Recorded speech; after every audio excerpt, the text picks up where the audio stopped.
Spider-Man, Spider-Man, does whatever a spider can. Spins a web any size, catches thieves just like flies.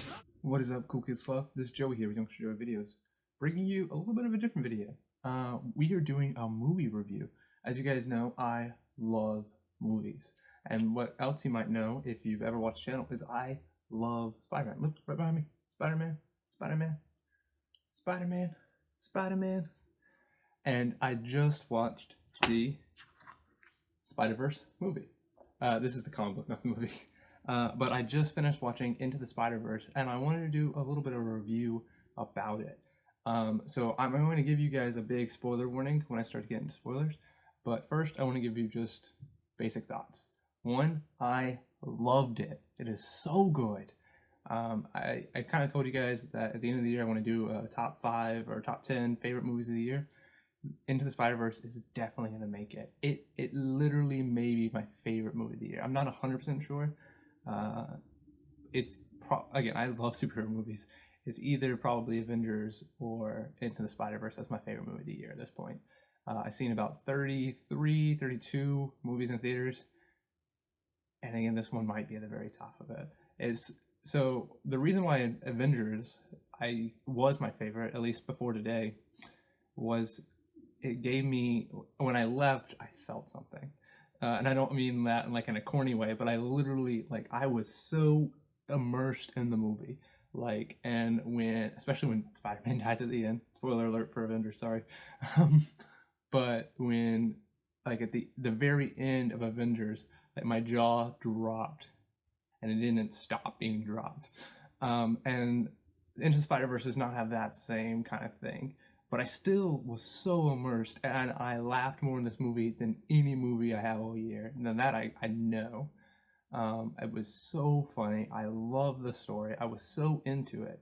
It was just, Avengers had 20 movies to build up, and this is the first movie in the Spider-Verse, whatever, universe. But again, I loved it. As a standalone movie, just individually, I think it's the best movie of the year. I want to tell you again some overall likes. Again, no spoilers yet. Animation, absolutely beautiful. I knew it would be. I had done a really good job of staying away from the trailers and away from anything that was like super spoilery or anything.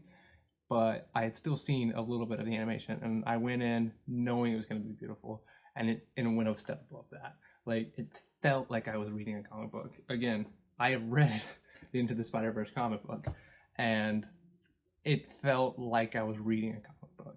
And what else was really cool is there were different animation styles throughout.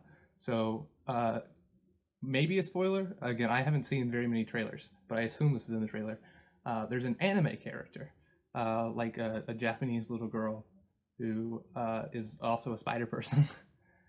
And she is right beside Spider-Man Noir, which is like in black and white, who is right beside Miles Morales, and 3 different anime styles or animation styles all in the same screen, like in the same scene, and it still looks perfect. Like, they're different, but it's okay kind of thing. Like, if I were watching a regular movie and I saw 2 different animation styles in the same scene, I'm like, what the heck's going on? But like, they did the build work, or the build up for it, they did the legwork. They were like, hey, it's gonna be different, but here's why. It feels like it's part of the plot. Like, again, it works. Love the animation. It alone, even if you hate superhero movies, is a reason to go into the movie. It's not like Pixar animation where it's like super realistic, and it's not like, and I remember when Monsters Inc. came out, they were freaking out about how like Sully had like 1 million hairs, and they had to make up their own stuff to make it work. And then like they topped it with Merida, and then they topped it with Elsa. Like, it's not like that kind of animation where it's just like breathtaking about how like realistic it is, or how, like, I don't know how they did this. It's just really good animation. It's just one of those things where I'm like, again, it fits the story so well. So again, love the animation. Again, like I said, I read the comic book already, and another thing I really liked about this movie is it is its own original story. Like, it doesn't pull straight from the comic book that much. I was a little worried. I was like, oh, I've already read the comic book. I'm already gonna know the story. this movie won't be able to live up to the hype. Because again, I've been looking forward to this since like the spring. I remember talking about it with one of my friends back when MoviePass was a thing, and we were trying to justify buying MoviePass. And I was like, well, when December comes, you're gonna be watching Into the Spider-Verse. And he was like, no, I'm not. But I was excited for it way back then. But again, I've been hyping it up, and I was like, oh, there's no way it can live up to that because I already knew the story, but I didn't. Like, again, it's its own story, just based off the comics. Obviously, it has a lot of the same characters as the comic book, but again, it's its own story. Loved it. And then the last thing that's a really general, again, I already mentioned it, hilarious. At one point, I literally had to like cover my mouth. Like I thought it was like, because I was in the theater, I had a jacket because I snuck in a water and some M&Ms. I had a jacket like that I had, again, shoved the candy in, and I wasn't wearing it or anything. I was just sitting in my lap, and I was dying laughing. And I was like, oh, I'm starting to be that guy that's like ruining it for other people. So like I shoved the jacket over my face to like muffle the laughter. Hilarious movie. And again, along with that is, again, it's that immersion factor I talked about earlier. Like, because I was so immersed, like the things the characters were saying were even more funny, and the King's characters were doing were even more like emotional and heartfelt and everything. Because I was like, man, I buy this. Like, this is a real thing. I don't know. I loved it. So now we're going to get into spoilers. Spoiler warning. I know we're only 6 minutes in, but I can't do much of a review without spoilers. Again, last unspoiler thing, I liked it a lot. Spoilers. I want to go into like 3 different sections of spoilers. One, I want to talk about some really funny, specific moments. This is going to be really brief. It's just things I thought were really funny.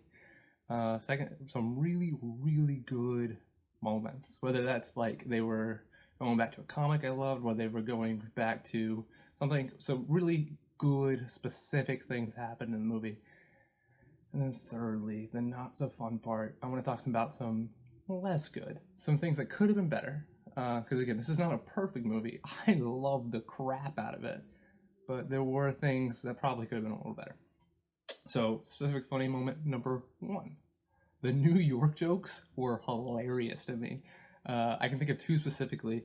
At the very like beginning fight with like Peter Parker of Miles's world and the I don't think it was Kingpin. It was whoever he was fighting. I think it was Prowler, probably. I'm not sure. But he was talking, and he said something along the lines of like, hey, if you do this, Brooklyn's gonna blow up. I can't let you do that. Maybe if it were Staten Island, it'd be fine. And again, delivery in the movie was just hilarious. I'm like, Staten Island. I'm not even a New Yorker. Like, I don't know anything about New York. I've only been there like a couple times. But the New York joke there was hilarious. There's another one.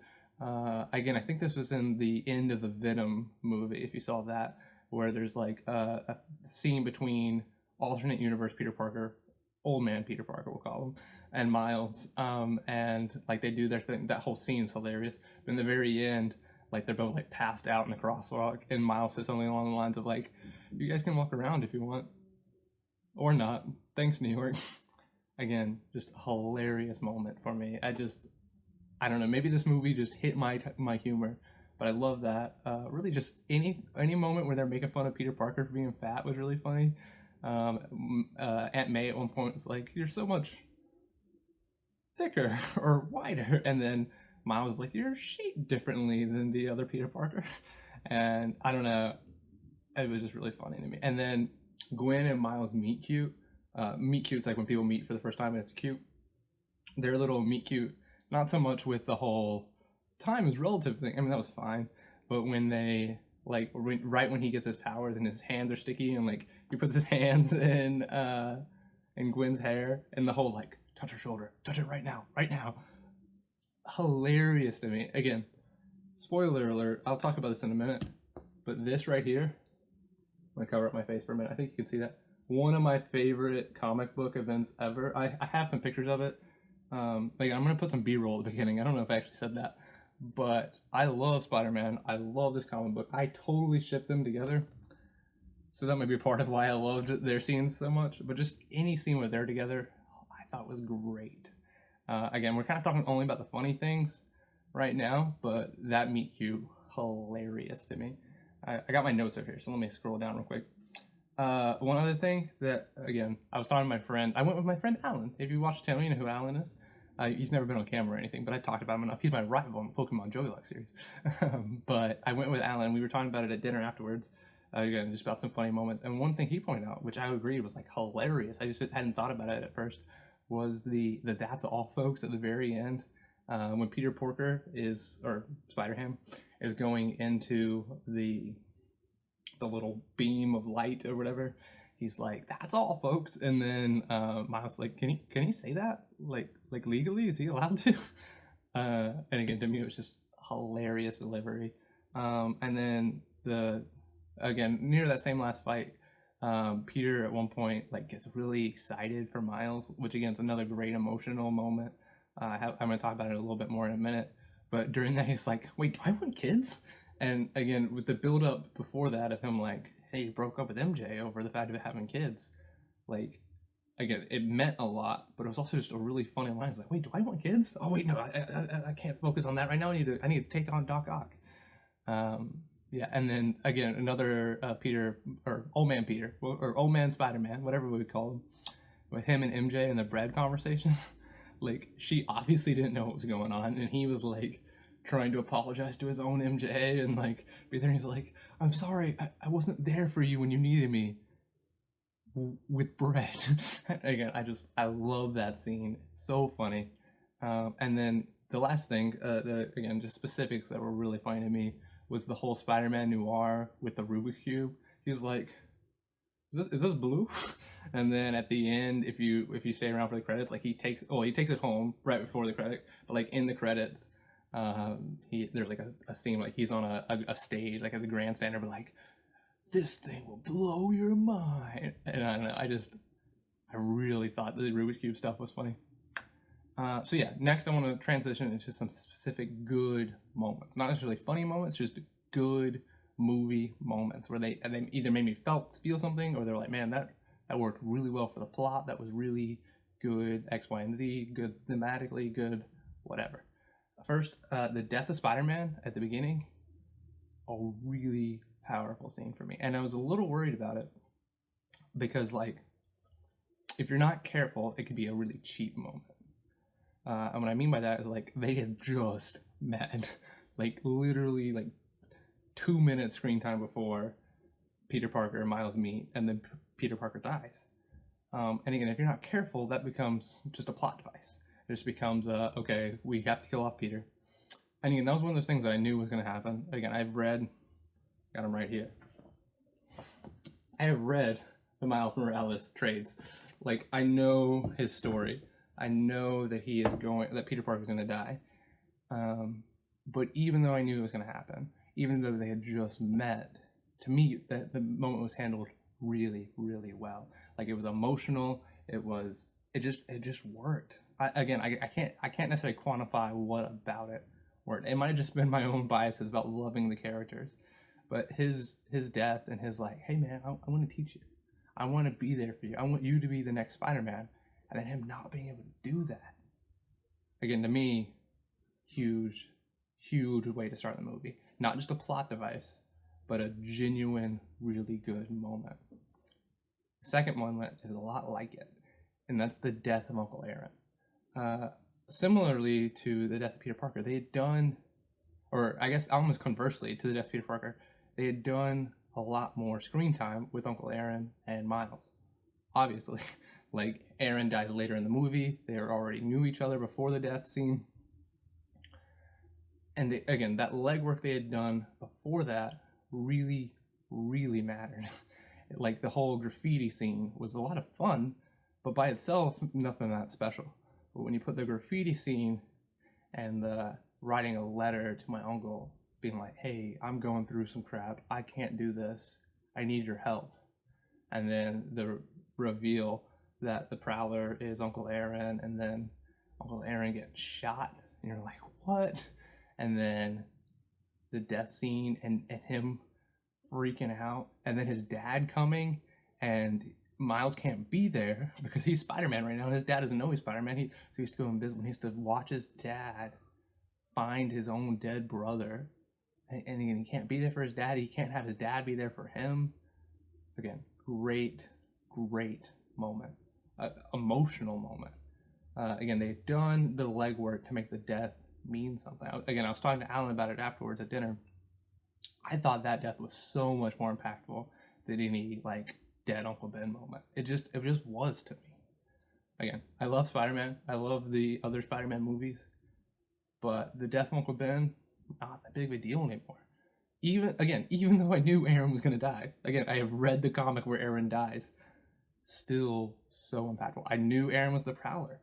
The twist still worked. Again, I kind of wish I didn't know that. That was one thing where I don't know how that twist works.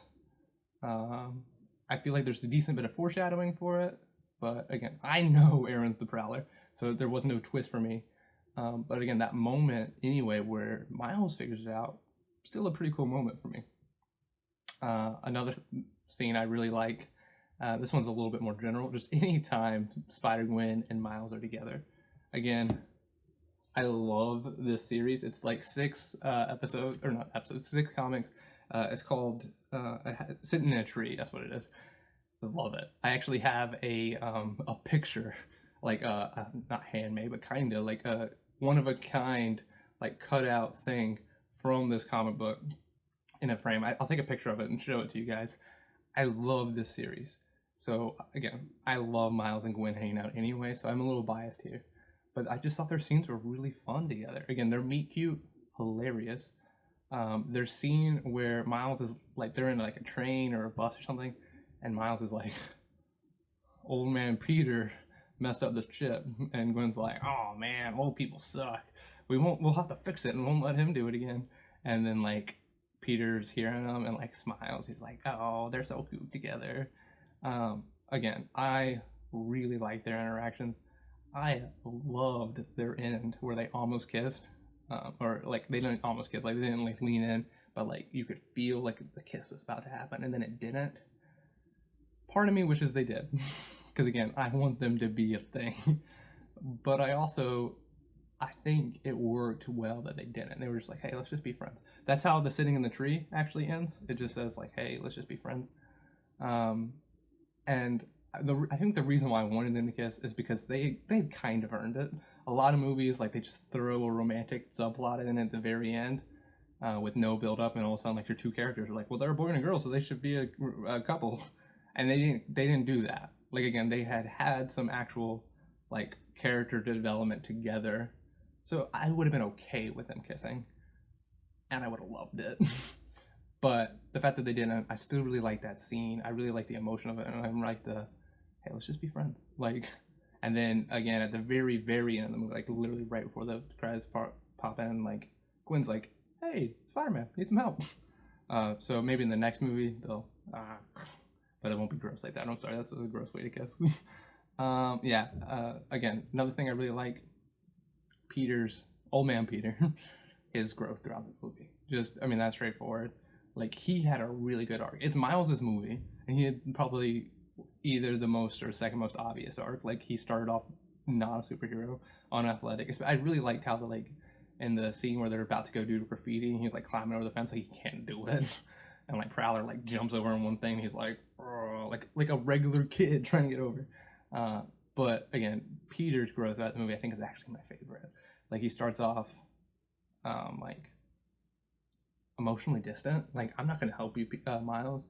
And then again at the end he's like, do I want kids? Like, I'm really excited for Miles being able to succeed. And then his like come to terms with like, hey, I want to apologize to MJ. And at the end you see him with flowers in front of MJ. Like, spoiler alert, taking flowers to a woman does not save everything. It's not the end all be all cure for everything. But again, just the fact that he's willing to put effort into it, I really like. Because again, I like Spider-Man. I like Peter Parker as a character. Like, I want him happy. And I think, I don't know, that arc was really fun for me. Okay, one thing that did not happen, and I'm really happy did not happen, is Miles' mom dying. Again, spoiler for the comics. Miles' mom dies in the comics. She's a nurse, or I think, yeah, she's a nurse, not a doctor. She works in the hospital. And during the earthquake scene, or not earthquake, when like everything's going crazy and they're calling it an earthquake, they cut to the hospital and they showed it to the mom, and I was like, crap, the mom's about to die. And again, in the comics, huge emotional moment. I remember reading that and just literally, again, kind of like the end of Infinity War, just jaw drop, like, what the heck just happened? But I think it would have been cheap in the movie. And I say that not because the other two deaths are cheap, but because it would have been a third death that Miles had to deal with. Like, he dealt with Spider-Man dying and it being his fault to a certain extent, or at least him being there, not being able to stop it. And then Prowler dying, and it really pretty much being his fault. Like, I don't think they needed another death in there. They had already hit the emotional buttons. I'm glad the mother did not die. When they cut to her, I was like, oh, she's about to die. And Miles wasn't going to be there because he's doing his own thing. And I think that's probably why they didn't die, because in the comic, like, Miles gets to hold his dead mother's body. He's there, and it's like... And that's like when his dad, again, it's been a minute since if I remember, that's like when his dad figures out that he's Spider-Man, and like everything changes right then and there. And it's really cool in the comic, and they might do it in a future movie, but I'm glad they didn't do it here. Two more things that I really, really like about the movie, and then we'll get into the things that could have been better. The dad and Miles talk through the door. Great scene. It just was. Actually, there's gonna be three more things. I'm sorry. There's one other thing I didn't write down my notes, but I want to talk about. So that scene where, again, he's talking, he's just being real. He's like, son, like, I care about you. I think you're great. I think you can, anything you put your mind to, you can do it. And I don't know. It showed the growth of the dad. We didn't necessarily get to see that growth on screen. There's just not enough time in the movie. But earlier in the movie, when the dad is correcting Miles, he's doing it not in an angry tone, but I mean in an angry tone. He's like, hey, like, get your act together. I don't think he says that verbatim, but it feels like that.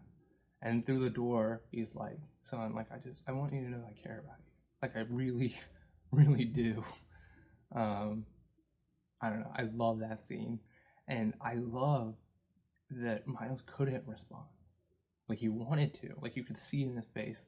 But his mouth is over. He's tied up.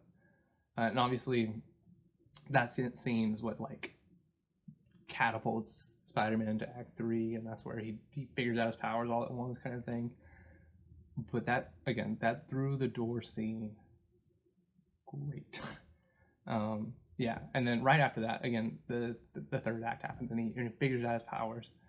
And one thing I really like about that scene, when we get into the parts I don't like, I'm gonna bring up the scene again. But one thing I really like about it is they don't ruin it with comic relief.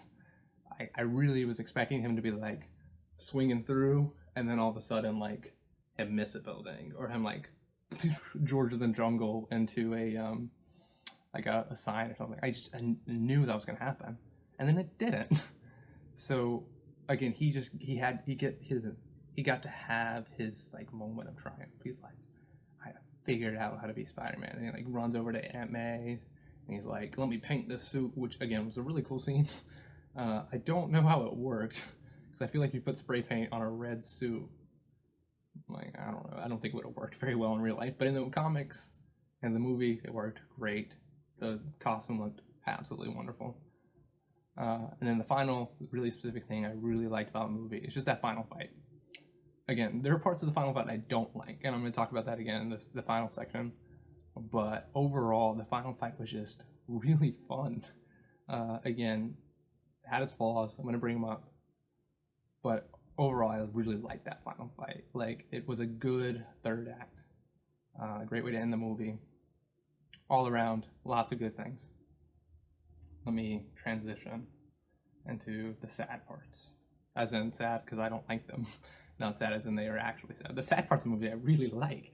Like, it hits the emotional beats. Again, I was laughing more in this movie than any movie I'd seen all year. Like, that's including like Deadpool 2, laughed way more in this. Like Tag, laughed way more in this. Like crappy movies like Happy Time Murderers that were supposed to be really funny, laughed way more in this. Like, this to me was the funniest movie of the year. But yeah, things that could have been better. One, the characters I think could be a little bit confusing. Again, this is me kind of maybe speaking for someone else rather than myself, because I knew most of the characters already. The only character I didn't really know was the Japanese girl, or like the anime girl. I think she's created by Gerard Way. I still don't even know her name. Like her and her robot, like I didn't know them going into it, but like only having to figure out one character was totally chill.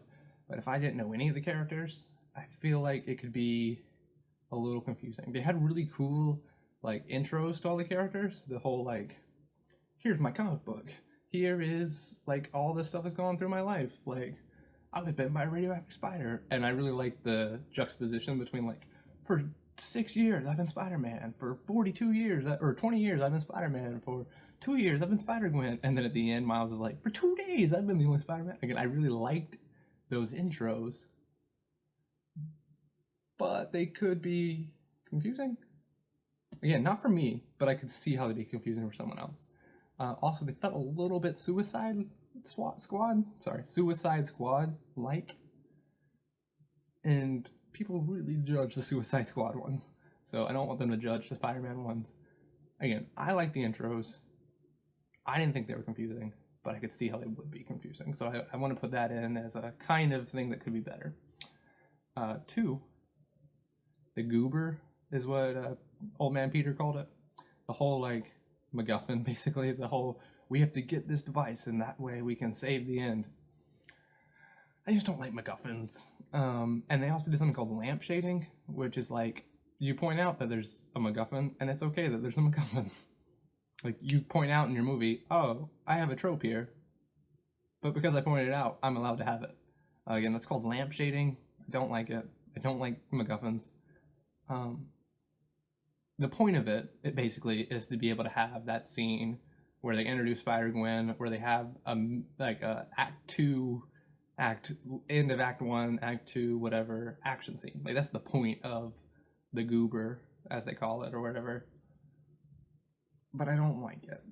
Again, Peter Parker's like, there's always a interstellar disk or a quantum solace. I don't know. If he says something, and again, that's the lampshading. He points it out, but that doesn't make it better. I don't know how else to fix it. I'm not a screenwriter. I just think it could be better. You could have, again, Prowler's already looking for Miles because of the very first scene with him and young man Peter Parker. So like you could have Prowler and Doc Ock introduced just because Miles is walking around on the side of the road, but I don't know. I feel like it could have been different. I just don't know how to fix it personally. So the graffiti spot is right beside the portal. And once you know that Prowler is Uncle Aaron, it makes sense. Because Uncle Aaron says something along the lines of like, I did a job over here. And again, by the end of the movie, when you know that, it makes sense. You're like, oh, he's literally working over here with Kingpin, and that's how he found out the graffiti spot. But until that reveal, again, it wasn't a reveal for me, I already knew it. But if you didn't know that already, that scene seems really convenient.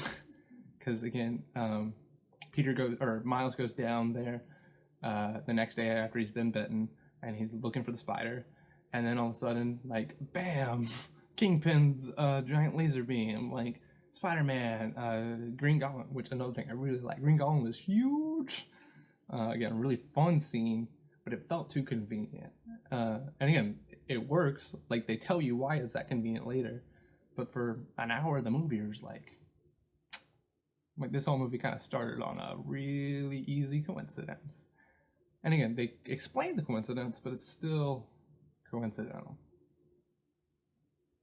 Another thing I don't like, Spider-Man Noir was a really cool character. I talked about how funny he was. I liked him. I wish it wasn't Nicolas Cage. And I don't say that because Nicolas Cage is a terrible actor, but his voice, at least for me, is too recognizable for voice acting. Again, at least for me. Because I had done a really good job about not watching trailers. I didn't know that much about the movie going in, because by design. And I think I'd heard like in the back of my head like Nicolas Cage was gonna be in the movie, but I'd forgotten. And then the second Nicolas Cage spoke, I was like, "That's Nicolas Cage," and it kind of killed the immersion for me. Again, a lot of people talk about the Stan Lee cameos in other movies, how they kill the immersion factor for a minute. You're like, ah, there's Stan Lee.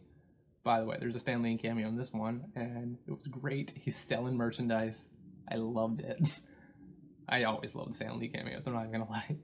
But for at least a minute, when the Spider-Man Noir came in, I was just like that is Nicolas Cage, right? And it ruined it for me. Again, I still love the character. Obviously, still love the movie. It was just for a second, I wasn't in the movie. I was back into Leno, and I was like, hey, that's Nicolas Cage, right? Like, what is he doing in this movie? He's Nicolas Cage. And again, I don't know why. Like, there's just something about Nicolas Cage and his voice. Like, it just brought me out of it. Spider-Ham in general, not that good in this movie. Specifically, like, he's doing right after Uncle Aaron dies, Miles freaks out. He throws everything against the wall, and then everybody comes in and says hey to him and like tries to talk to him about it. Like, Spider-Ham tries to be a part of that scene, and it didn't work for me. Like, and I think they're kind of playing with it, because I feel like a couple of characters like were giving him a look. They're like, man, that was really profound of you, Spider-Ham. But again, it didn't work for me. He's the comic relief character. I like Spider-Ham.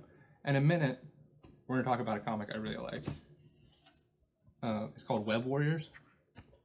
It did not do very well. They only made 2 trades, I think like 12 actual issues, and then they canceled it. But I love Web Warriors.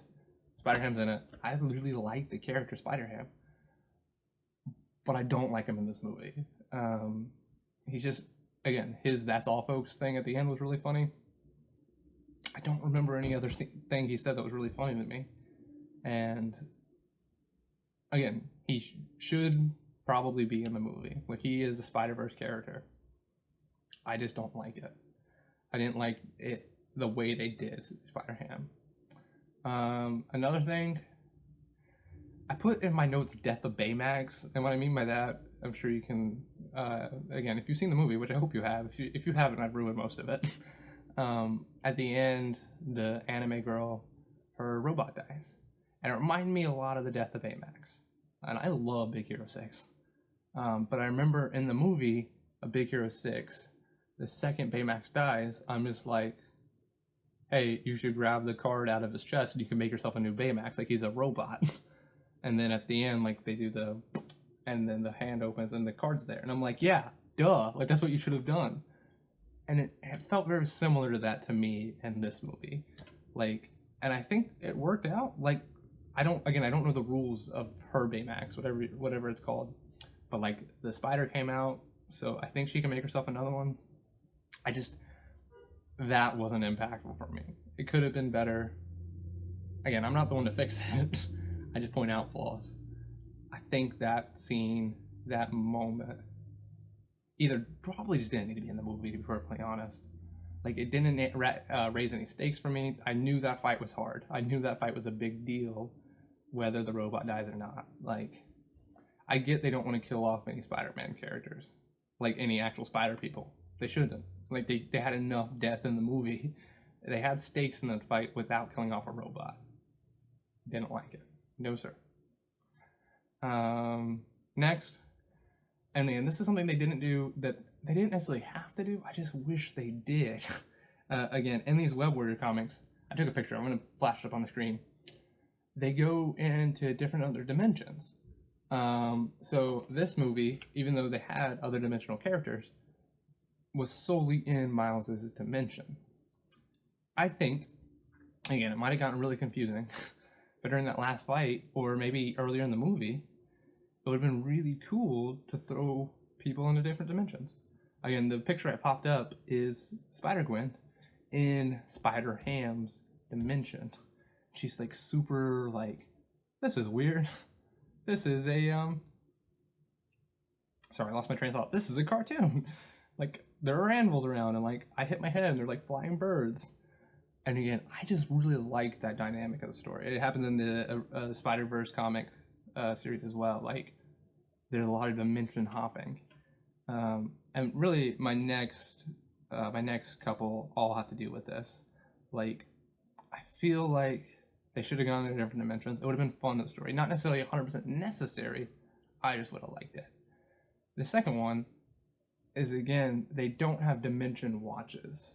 And that's how it is in the comics. And this isn't one of those, like, you have to be exactly like the comics. Because I already pointed out the fact that I really enjoyed the fact that it was a separate story. It was a very original story, at least to me. It was not one I knew what was going to happen.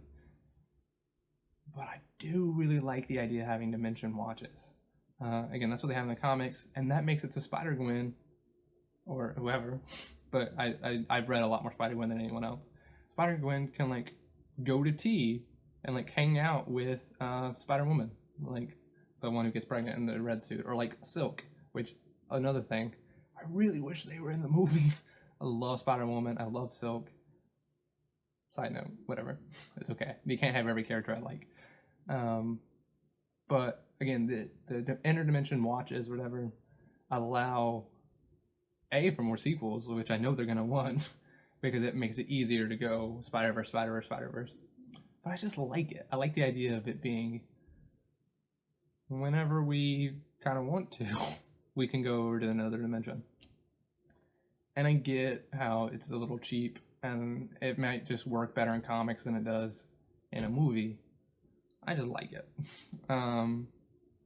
Yeah, again, I like it. And then one more thing that's in Web Warriors, and I'll throw up another scene of it. In Web Warriors, they're fighting Electrode. And there's, like, the big final battle, there are hundreds of Electrodes. And again, you get to see Electrodes from all these different dimensions. One of them looks like Modak or whatever. One's like a dinosaur. It's really cool. And I think that could have worked with Kingpin. Like, I don't know exactly how it would work. I mean, as far as I'm concerned, you could almost pull that screen that shot that I put up on the screen almost directly out. Just like everything that's green, put it in a black suit. Again, not necessary to the movie. I just would like to see that. It would have been fun for me. Maybe they're waiting for a sequel to do that. Maybe they just decide it doesn't really fit our story. It's okay that it's not in there. Again, this section is things that could be better. I think that would make it better. One other thing that I really liked, I forgot to mention this, is just Kingpin's character design in general. Like, all the character designs were pretty fun. I really liked Spider-Gwen's undercut, and I liked how they wanted her to look different, but they also fit it into the plot and the story. I liked her. I love Spider-Gwen. Again, she's my favorite superhero. But I loved how Kingpin, like, literally there's one scene where he is covering up 95% of the screen. Like, his shoulders are so broad, and all you see is black, and then, like, his head at the very top. And again, that fit in the animation style that they were doing, because they were making it look like a comic book. If they had done that in The Incredibles, it would be a minute where, like, wait a minute, that doesn't feel right. Like, again, out of immersion. Even, like, Mr. Incredible is super swole, but he's not that big. But in this movie, Kingpin's character design really works. Again, that's kind of out of place. I should have put it up front. I forgot. But again, it would have been really fun for me to see many Kingpins. It might have had some balancing issues, because Kingpin's already really strong, and they already kind of cheated a little bit with making Miles really strong all of a sudden. Again, I really like that scene, but it did feel a little cheat, a little bit like he sucked 10 minutes ago, and now he's just as good, or it's not better than everybody else. But it's okay. Like, that's how movies work. But I didn't love that final scene. That's another thing on my list. I didn't love the fact that he kind of got his powers all at once. I get it. And what it does do is it shows that, like, hey, Spider-Man powers are really cool. And they're almost, like, intuitive. Like, once you have Spider-Man powers, you are powerful. Like, whether you know how to do it or not. And again, he had some training, obviously. It wasn't, like, literally day one he was able to do everything. But, I don't know. Maybe if he still struggled a little bit in the final fight. Maybe he's still, like, at one point is trying to zap Kingpin and can't. Or he's trying to go invisible and can't. Or he shoots a web and he misses. Or he shoots a web and he's all of a sudden out of, not ink, whatever it's called. He's all out of web fluid. I don't know. There a little bit of hiccups in the final fight might have been a little better. Again, I like the final fight. I talked about it in my liked section, but that was one thing I didn't like about it. And the other thing is I didn't understand the rules of the final fight, if that makes sense. So they talk about to make a fight scene good, you need two things. You need to understand the stakes. You need to understand the rules. So like I understood the stakes. Like I knew if Spider-Man lost, the world blew up, or at least Brooklyn blew up. If Spider-Man lost, then bad things would happen. If Spider-Man lost, he's probably gonna die. Like I understood the stakes. I didn't understand the rules. Like specifically when like Kingpin's family comes in, I'm like, no, wait, they're not supposed to be here. Like Kingpin didn't finish with what his thing was. Why are they seeing this? Are those other dimensional Kingpin family? Or are those like him remembering what happened the last time he tried to kill Spider-Man this way? Again, I didn't love that part. I didn't love how like the screen got really trippy and it looked really cool. But it reminded me of a Transformers movie. And I don't mean that in a good way. So like in Transformers, they talk about like how the action scenes are really jarring and like you don't understand what's going on and you don't have a sense of place and you're just like, what is going on? Overload. This movie was a little bit like that. And again, not the whole movie, just that last scene a little bit. It wasn't as dramatic as Transformers. I still love that final fight.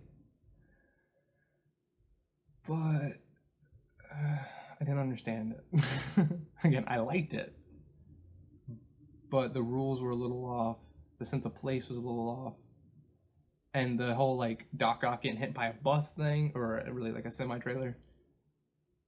Again, the final fight. I don't know. Could have been better. And one of the things I mentioned was like it would have been really fun to go into different dimensions. If they did that during the final fight, I think that might even just exacerbate that other problem about not having a sense of place, not understanding the rules. So again, I don't know how they would have fixed this. I just think they could have. Again, I'm not a screenwriter. I just like watching movies, Spider-Man especially. So again, the good things far outweigh the bad things. I literally was getting nitpicky, to be honest, because I didn't want to just talk for 30 minutes about how much I love this movie. I do love this movie. It is hilarious. I felt things. The emotional beats hit perfectly for me. I love this movie. If I were to rank it out of 10, literally 10 stars. Like, because I pointed out it's not a perfect movie, so maybe 10 stars isn't fair. But it's my favorite movie of the year. Like, I really think it is. I really, really like the movie. The flaws weren't big enough to ruin it for me. It was just those things that were like, hey, I think those could be better, but I still love it anyway. So yeah, that's all I got. Thank you for watching. If you liked the review, or you want to see me review different movies, let me know. Again, I really like movies. And again, I'm not an expert, but I like talking about them. So again, hilarious movie, heartfelt movie. If you haven't seen it yet, sorry I ruined everything, but go check it out. 10 out of 10, would recommend.